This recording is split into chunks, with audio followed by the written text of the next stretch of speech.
I have spent 2 years in a master's program for teaching Chinese as a second language, designed for native speakers and taught in Chinese. Here is what I learned from the experience.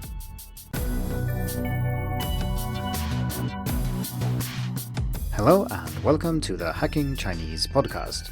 In this week's episode, I'm going to continue telling the story of how I learned Chinese, and now we're up to the period 2012 to 2014, where I was enrolled in a master's program for teaching Chinese as a second language at National Taiwan Normal University. Before I go into more details, including what I learned from these 2 years, I'd like to mention that there is a vocabulary challenge for June, and it starts on June 10th and lasts until the end of the month, as usual.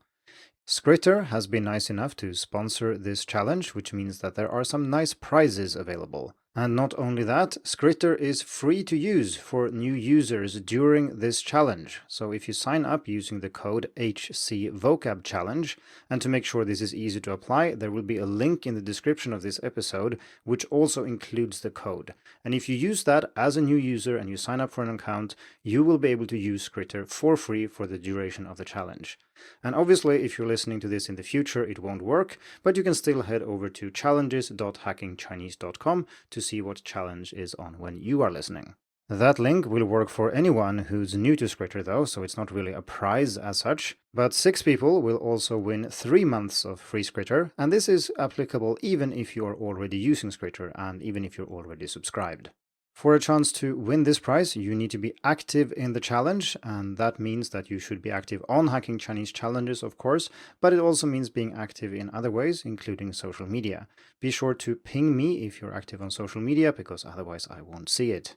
I will then distribute the prizes randomly among the participants at the end of the challenge, but it's weighted so that people who are more active stand a better chance of winning. I should maybe clarify that you don't need to use Skritter in the challenge. You can study characters and vocabulary in any way you want, but the prizes are from Skritter, and that's why I'm talking about that. I will also participate in the challenge myself, so I hope to see you there.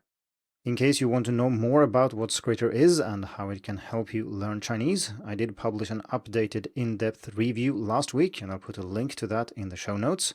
And I also published an interview with Skritter's CEO Jake Gill last week on the podcast. That's episode 147. Okay, so I think that's enough about the vocab challenge, so let's turn to the main topic of this week's episode, which is the 2 years I spent in Taiwan between 2012 and 2014. Naturally, I didn't start learning Chinese by enrolling in a master's program for teaching Chinese, so if you want to check out the earlier parts in this series, just check the link in the description, which contains an overview of the entire series. To summarize very briefly, I started learning Chinese in 2007 and spent 1 year studying full-time in Sweden, then 2 years studying full-time in Taiwan, and then 2 years where I studied some Chinese but was mainly busy with graduating from university and things like that. During that time, I needed a long-term goal, and the goal I set for myself was to prepare myself as if I were to enroll in a master's program for teaching Chinese as a second language. I chose this goal for 2 reasons. First, I was a language teacher already at this point, and so this was something I was interested in. I mean, the subject matter was something close to my heart, and I also seriously considered enrolling in such a program, so preparing for it would make sense, which is, of course, what ended up happening in 2012. So the program I was enrolled in is called 华语文教学研究所, which on the surface seems to be a program which is entirely about teaching Chinese as a second language, but in practice turned out to be more about linguistics and then a little bit of pedagogy tacked onto that. Now, I'm very interested in linguistics, so I didn't really mind that. I think it was a good mix for me, but I also had a lot of teaching practice and a teacher's education from Sweden, so I didn't really enroll in this program to learn how to teach the language as such, the basic pedagogy and things like that, but more to learn the linguistics and the theory I needed to be able to teach well. But the main reason I enrolled in this program was actually to further my own Chinese and make sure it was on a level where I could use it professionally. So when I enrolled in the program, I had studied Chinese for 5 years, whereof 3 were full-time. I had also spent a substantial amount of time preparing for this particular program, because if you listen to the last part in this episode series, I did say that I picked some textbooks and some learning materials that was used in a program for teaching Chinese as a second language, so I had actually studied some of the textbooks in advance, or at least was familiar with vocabulary and terminology for the subjects that I would study. So what courses did I study then? Well, let's have a quick look. If you're studying full-time in a master's program in Taiwan, you're usually studying 3 courses per semester, so there's only a total of 12 for my 2 years.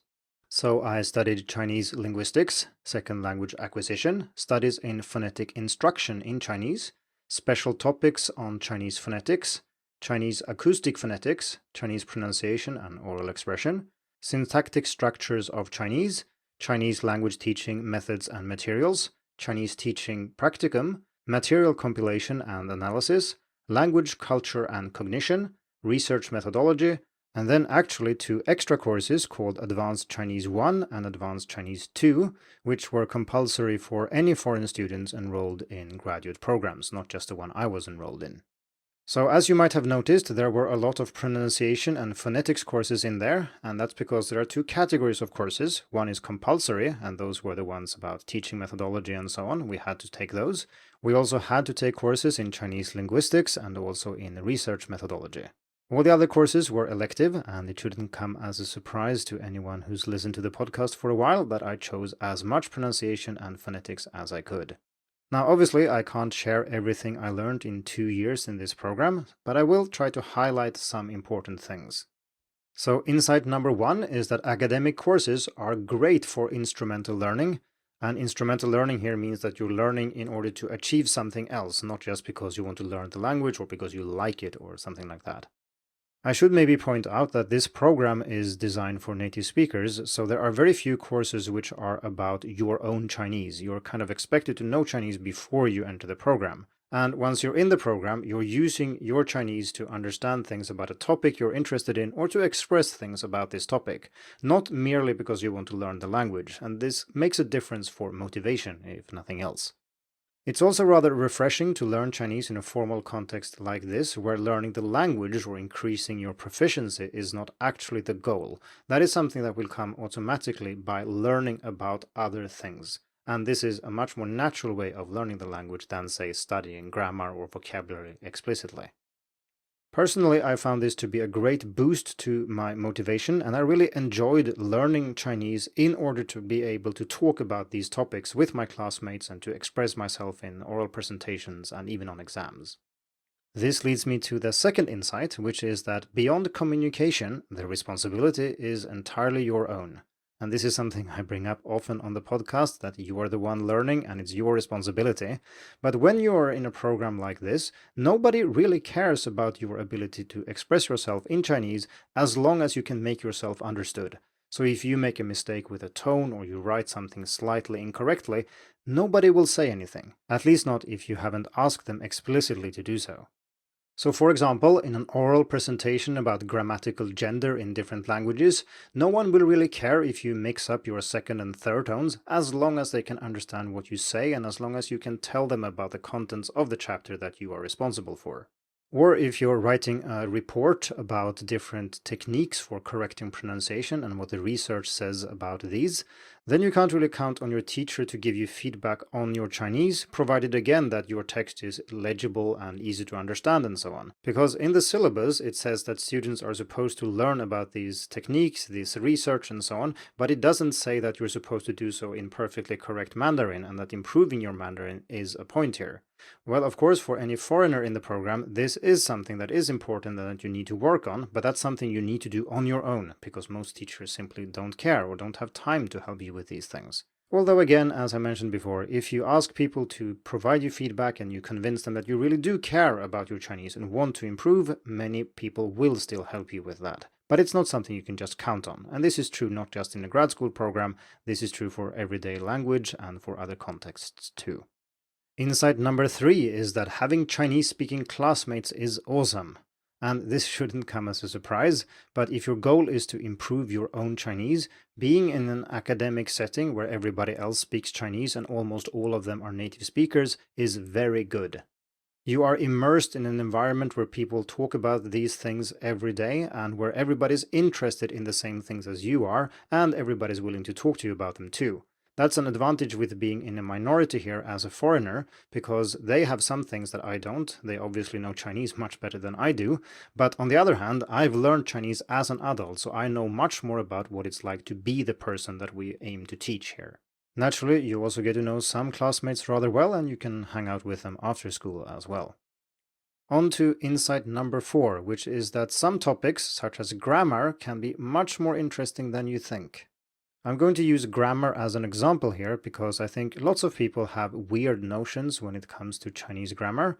Some people think that Chinese doesn't have grammar, and that is obviously nonsense. I mean, it would just be a word soup if it didn't have grammar, so of course it does.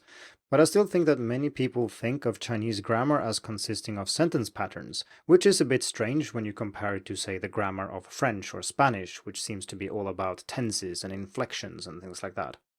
It is true that Chinese doesn't have most of the things that make up the grammar lessons if you have taken, say, high school Spanish or something like that, but that doesn't mean that Chinese doesn't have any interesting grammar. So just to bring up one example, we don't have articles in Chinese. So in English, for example, we can make a difference between a car and the car. But in Chinese, of course, we don't have any articles, so you can't do it this way. But this doesn't mean that this information is just absent in Chinese. Instead, things like word order determines this. So things that appear early in a sentence are usually things that are given or known already by the listener, whereas things that appear later in the sentence are usually new. That's the information you want to convey to the listener. So to bring up a very simple example, we have the sentence 人来了 and 来了人, which both means that some person has arrived. So what's the difference here then? Well, if we look at the word order, we can see that in one of them, 人来了, 人appears early in the sentence, which means that it's given information, and probably the listener knows that there is this person in advance. It's not just random person and an unexpected event, but rather something known. This is similar to the definite article in English, so if I say the man did something, I expect the listener to know who the man is, otherwise I would say a man did something or express it in some other way.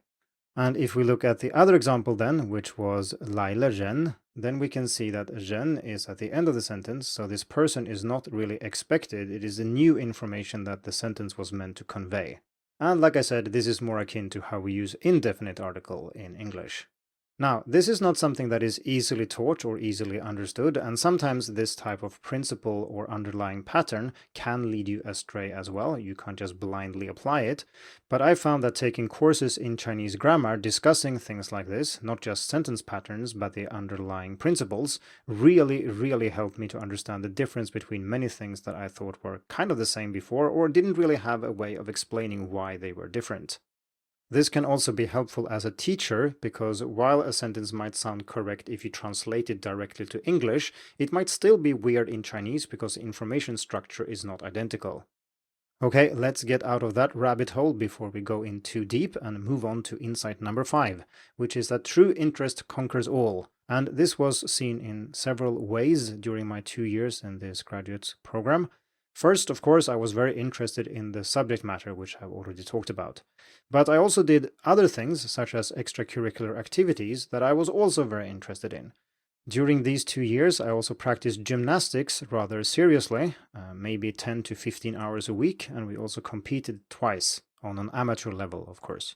Now, this is not the Hacking Gymnastics podcast, so I won't talk too much about that, but I will talk about the importance of having other activities where you engage with native speakers. And one very good example of this is practicing sports, which we of course talked about in episode 138.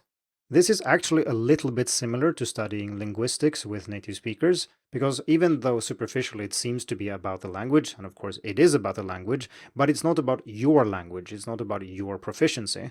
And in the same manner, practicing gymnastics or swimming or football or anything else with native speakers means you are in a context where your language is not the main focus of what's going on. And that is all too common when you study the language in a language program or in a language school or something like that.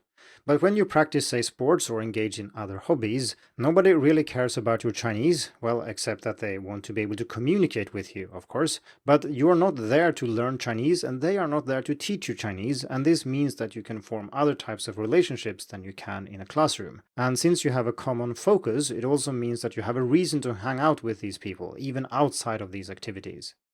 For example, we usually practiced in the evenings, which meant that apart from practicing for a few hours, we then also usually went out to have dinner together and then talked about all sorts of things, naturally including the gymnastics we practiced, but also lots of other things. You can, of course, achieve this kind of social environment without practicing sports or engaging in a hobby, but for introverted people like me, having a common goal or a common focus is very helpful.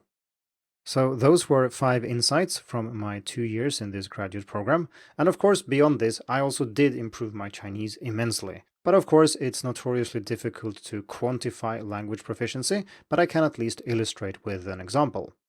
So when it comes to oral presentations, this is obviously something I had many times throughout my Chinese learning journey, in class, in various courses, and so on. The normal way to do this, and this is something I see with my students now a lot too, of course, is that you prepare a lot, you create a presentation, you have a PowerPoint, maybe you have a script, you get some feedback on the script, you can practice the oral presentation, and so on. If you really care about your grades, you might even memorize the entire presentation to make sure you don't make grammar mistakes or use the wrong words or anything. This method can, of course, take you very far, especially in an academic setting, which is usually based on written exams and oral presentations that are prepared, and they don't really check your oral proficiency that often. However, in a master's program like this, you can't do this. It simply doesn't work. If your teacher says that we have a 3-hour seminar and you are responsible for talking about grammatical gender, and this was a real example, that's why I brought it up twice, you can't just prepare a 1-hour lecture and then some discussion points and make sure you've prepared your language in advance. You have to prepare the content and then improvise the rest. That's the only way you can do it. Obviously, you can still practice a lot, but you cannot memorize verbatim what you're going to say.